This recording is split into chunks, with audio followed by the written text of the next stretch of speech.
Thank you very much. Right, hands up if you remember to bring your brain with you. Excellent, well done. Mind mapping is a visual thinking tool, and more specifically, it was developed to work in harmony with the way that our brains naturally work, the way they naturally remember, the way our brains create, the way our brains organize thoughts. Because of this, mind mapping is very good at being able to use it for several things. Because when you mind map, you're using so many parts of your brain in harmony together, it's very effective. So whether you're trying to remember something or whether you're trying to create something new, so many parts of your brain are actually engaged at the same time. I've been using mind mapping for 25 years, and there's not really been a single area of intellectual life where it's been anything less than transformational. For planning projects, it's useful. For taking notes in meetings, it's useful. For creating ideas, it's useful. For learning new subjects, it's useful. Now, I'm aware that our time together is obviously very short, and the best thing to do to serve the time the best is to at least give you the opportunity to start to learn to mind map. To give you a metaphor for kind of this journey, imagine that you've had a sports car all your life. It's like a top fast sports car, 300 kilometers an hour easily, but you've only known how to drive it in first gear.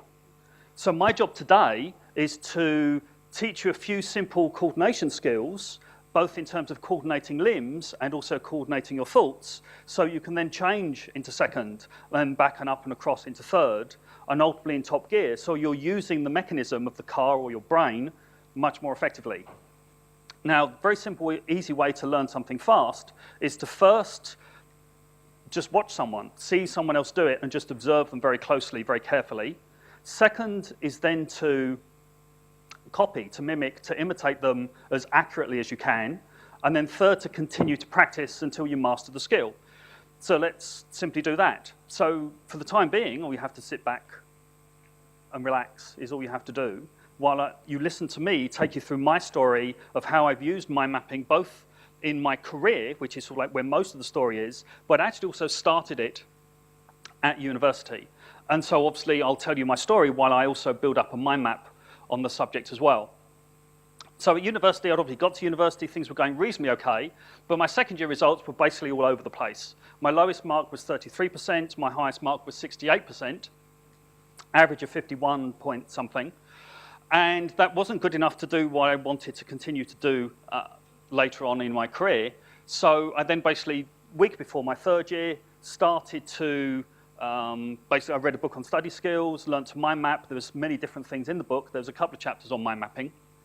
So mind mapping was the key thing that I found useful from the book, having learnt it. And so then basically in lectures, 2 or 3 times a day, I would mind map all of the lectures. Basically every single mind map, there was a lecture for it, or vice versa. What I found is that I definitely recalled more the whole process, and obviously just as it was a day-to-day process, I also experienced there was a couple of interesting examples. A friend missed a lecture. A couple of days later, he said, oh, can I copy your notes? And he didn't understand mind mapping, so I then just, without thinking about it, sat down and wrote out in longhand, using like linear notes, if you like, everything that had happened in the lecture based on, obviously, what was in my mind map. Now, obviously, mind maps only use a few key words, and obviously in a very specific structure. But from that, I was able to write out 2.5 pages worth of notes. So it was good validation that this technique really works, and it really does trigger off memories within you.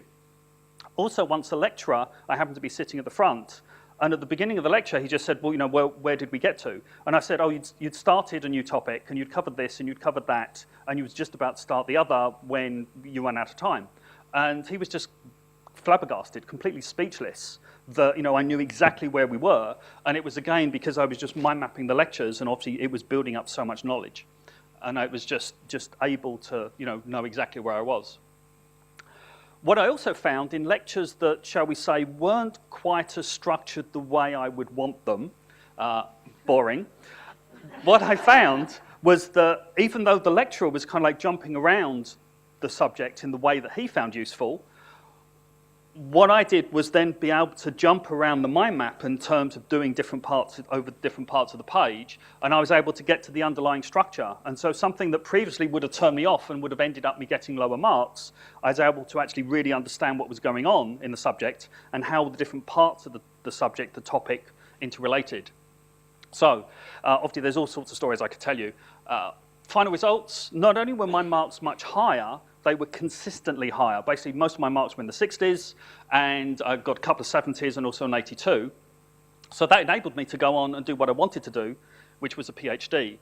First thing I did was then actually study mind mapping more, because it was obviously so effective, so useful. So I then read a book that had much more on mind mapping. So I both not only studied it more, I then improved both my understanding of the underlying principles of mind mapping and like the laws of mind mapping, because it's based on science of how the brain works, but I also improved my technique in terms of how I actually do it and understanding the principles much more precisely. All sorts of fun stories to tell you from that as well. The best sort of validation for my PhD and that extra investment of time was that I then, when I had the examiner talk to me about my PhD, he said it was the best that he'd seen in 10 years. So that really validated to me that this is such a useful technique, and so I've gone on to use it so much more. Mostly my career. Obviously, I've used it for note-taking. One of the most common things I do is if I'm going to a meeting, then the first thing I'll do is obviously start off doing the mind map, so I'm putting together this central image in the center, and then I'll have the first branch with the word actions written across it. So as soon as I'm in the meeting, if there's any kind of action that I need to email someone a document, I can immediately just make a very quick note of that. And I've used it for all sorts of things. I've used it extensively for planning, and when I tend to think of the word planning, it's all the things that go around that in terms of incubating ideas, in terms of just brainstorming and putting things together logistically.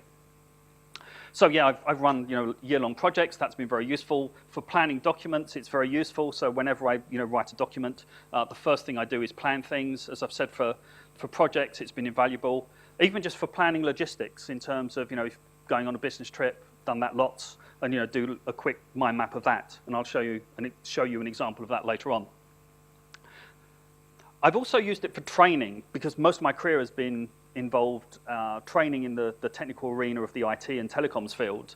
And so whenever I've been given a training course to write, and typically it's been like a 3-day programming course for software engineers, the first thing I do is start to plan things out using a mind map.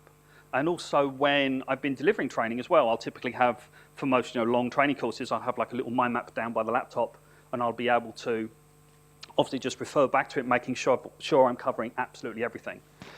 And then very fortunately, in terms of the feedback, I've got invariably the highest feedback. My courses have got the highest feedback, whoever has been delivering them, and whichever course I've been delivering, it's got very good feedback as well. So it's very, very useful. And so I found, and also, after I did my PhD, I became qualified as an instructor, so I've taught it to hundreds of people. So I know that when you mind map, your memory improves, your creativity improves, your ability to see the big picture improves, your ability to see like those underlying patterns and put things into perspective. But let's stop talking about how other people have used it. The most important thing is, as I said, I want to give you an opportunity to start to practice this if you so choose. So how do you mind map?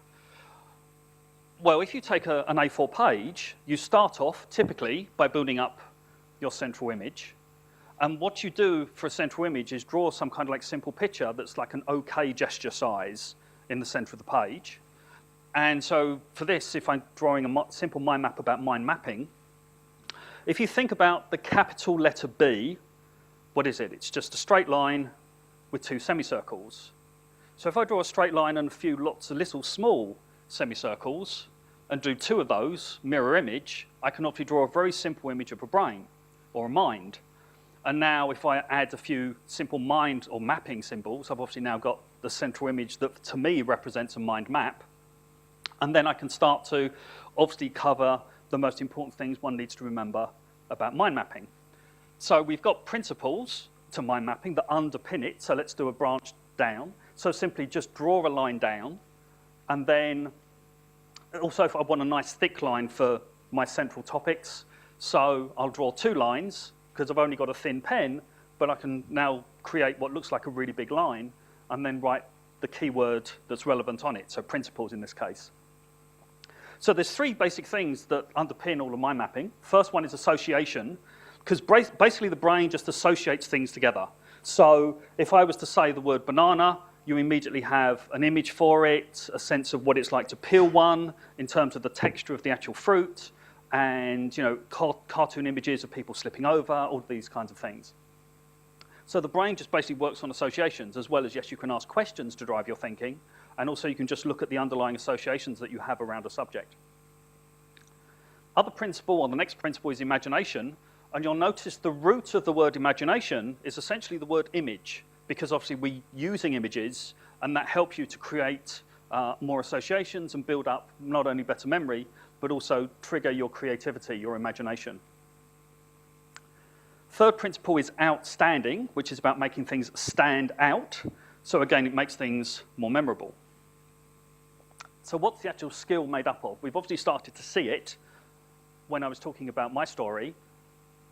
Let's actually make some notes about it. So yes, we've got this central image. So we've got a picture in the center, or something that doesn't have to be a pretty picture, but something that's more vivid than just writing words, basically. As we've said, size-wise, that needs to be like an OK gesture, basically. And also in terms of color, it needs to be at least 3 colors, especially in the center, just to make it very vivid and more memorable. The second key part to mind mapping is branching out ideas from the center. Ideas, thoughts, concepts.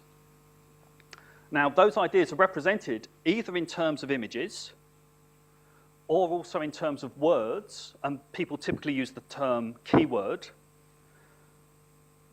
The other thing that I know some people here have come across in mind mapping before, the leading edge of this, in terms of what you may not be aware of, is what we also called word units, which have also sneakily started to do. What do I mean by this? What's a word unit? Well, I've actually got an example on the screen for you. What I've done here, I obviously wanted the word branching because I wanted to talk about branching ideas. I also want to talk about, or make notes on, just the concept of the fact that we have individual branches in our mind map. So I left a bit of space between the root of the word and the rest of the word, so I've got enough space to branch off in other directions. So that's using word units. It opens up your creativity more. So I can talk about the individual branches of a mind map. What do we need to know about those? Well, they're what we call organic, which means a couple of things. It means the lines are curved, because every straight line is the same, the same, the same. Each curved line you do will invariably be different from all the other curved lines you've done, so they'll stand out more. So it'll be more outstanding, more memorable. Also, there's this diminishing effect of things getting smaller and smaller. So you've got your main topics in the center, and then the key detail written smaller around the outside, just as a twig is smaller than a branch, and a branch is smaller than the trunk of a tree. So all of that is about making things more outstanding, more memorable. And then, of course, all of the branches are connected together in this hierarchy. So that's about building up the associations so that the logical structure of the topic is represented in the visual structure of the mind map. And that's essentially it in terms of mind mapping. That's like 80% of mind mapping. A couple of things to just kind of underline, so to speak, is you use color throughout the mind map. Basically, the more you use color, the more vivid it is, the more outstanding it is, the more memorable it is. And there's some other advantages to color that I'll talk about in a moment. You can also use dimension, as I did on my previous central image. I used like a bit of 3D just to make things stand out more. You can use that all over the mind map to add emphasis. The other thing you can do with mind mapping, and to kind of give you the final like 5–10% if you like, is you can have other associations, like additional optional associations. What do I mean by this? Well, you can have arrows, as I did up there. So you can have arrows pointing between other connections and associations between the concepts. And you can also use codes in all sorts of different ways. So you can obviously use color as a code, and you can develop your own particular color or color code for, blue means this to me, purple means this to me, etc. You can also number things as well. So a typical thing is if you're doing a brainstorming mind map, and so you put down all these different ideas, what you can then do is say, right, I'm going to number that one 1, that's the first thing I want to talk about, that's the second thing in the document, that's the third thing in the document, etc. You can also use symbols as well, like little stars, any kind of like, iconic symbol that you're used to drawing, smiley faces. And you can use these like arrows. So rather than having lots of arrows connecting all the way around the mind map, you can also use symbols to tie them together. We'll see an example of that as we go. You can also use highlighter pens as well, just to go over a word. It makes things very bold and vivid, and again, much more memorable, makes things stand out more. And that's it. For new starters, the recommendation is that you practice mind maps, and you do like 100 mind maps that follow the laws, the principles perfectly. That's so that rather than me saying, oh, if you do word units, then it opens out your creativity, and if you use lots of color, then it makes things more memorable. If you've done it lots of times, you'll actually have that experience yourself, so you'll actually understand the principles yourself rather than just having heard it from a good teacher. There are, as I said, there's some laws that underpin the skill, but I don't really have time in 20 minutes to kind of go through all of them in detail, which is why I've got you off to sort of like a good basic start by copying me. Also, when you think about when you learned to walk, you didn't read books on gravity and angular momentum. You just started copying people and just started walking. And obviously those principles you can read about later. Another principle I want to talk about from a reading point of view when you're looking at your mind map is you should be able to see the whole thing in one visual gulp. Now, if I was to continue mind mapping in the way that I've done, I'd probably end up with like a vertical line with the word gulp written on it, and I'd have to turn my head in order to read it, which is not very good. That's not doing things or doing things in a way where you can see it in one visual gulp. So doing vertical lines is something we do very, very rarely. And that's essentially it. In terms of what I want you to take away from, if you're copying this down, is to just have that. Those are the key underlying principles. How I've used it, and what are the uses of mind mapping? Well, ultimately, it's a way of organizing thoughts. It's a thought organization technique. Now, of course, it can organize all sorts of different thoughts. It can organize someone else's thoughts from like the written word or from like a presentation like this. You can organize as well as someone else's thoughts. You can organize your own in terms of brainstorming, etc., and incubating ideas and being able to see the big picture and put things together, etc., see the underlying structure of stuff. So you gain that better perspective of a subject or the way subjects interrelate. And as I said, it's very useful for planning projects, for planning logistics, communications, whether those communications are written communications like email, Microsoft Word, or writing a training pack, etc. And of course, what you're using is pens, and the best kind of pens to use are biros, but then there's also like high-quality felt pens that you can use as well. And as I'm sure some of you are aware, there is also software. There's two main programs that are out there. There's also some free stuff on the internet. There's Mind Manager, which has been around 15 years. It's used also in the bank. Several people use it in the bank. More recently, about 5 years ago, a company came out with iMind Map, and that follows the underlying principles a bit more clearly. So it makes it more memorable, more vivid, etc. So again, it's working in harmony with the way that your brain works. The key essence of this, what really is mind mapping? It is this combination of skills working together in harmony so that you are using all of those brain skills together all at the same time so that you do remember more, you do create more, and you do organize more effectively, more quickly, more clearly. So that's an example of mind mapping in terms of note-taking. Let me also show you, just like very quickly, this took me like a minute to do. This is a mind map that I literally did on a piece of paper, on a piece of A4 paper, and then I've obviously re-engineered it in PowerPoint.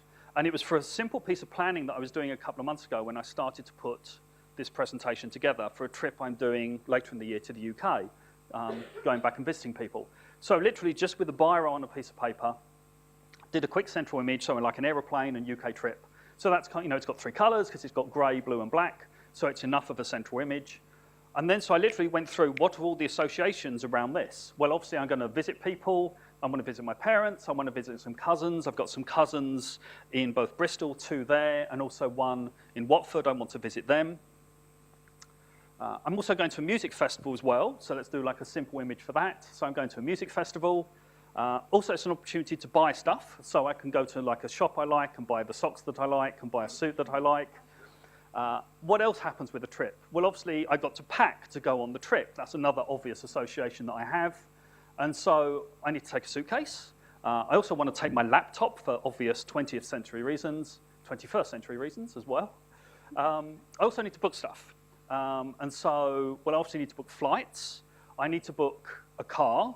Now, the last time I went to the UK, I ended up, my biggest association there is that I drove over 3,000 kilometers in like the cheapest rental car just to save money. So this time I'm going to do it differently. I'm going to get a Jag and have an enjoyable experience of driving around the UK. Also, talking of luxury, triggering off that association, I want to book my flights to fly through Singapore airport because they've got a swimming pool at the airport. And so I basically feel more refreshed having a swim there when I get on the second plane than when I got on at Tullamarine. So what I need to do, if I do like a little star above pool and then do that next to laptop, I know that my swimming stuff needs to be in my laptop bag because I need to have access to it when I'm in Singapore. I won't have access to, obviously, checked-in luggage, only my carry-on luggage.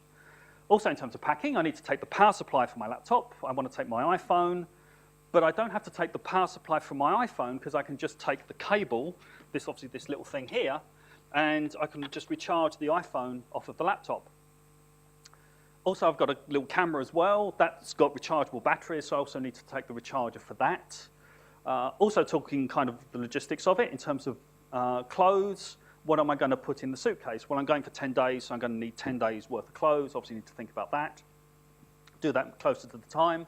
I need to book a bed and breakfast or a holiday. That's in Brecon, the town of Brecon, because that's where the festival is.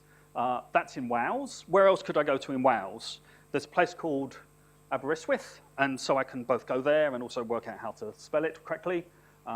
There's a place called Llanfair PG, which I've been to. I want to go back there because I really enjoyed it.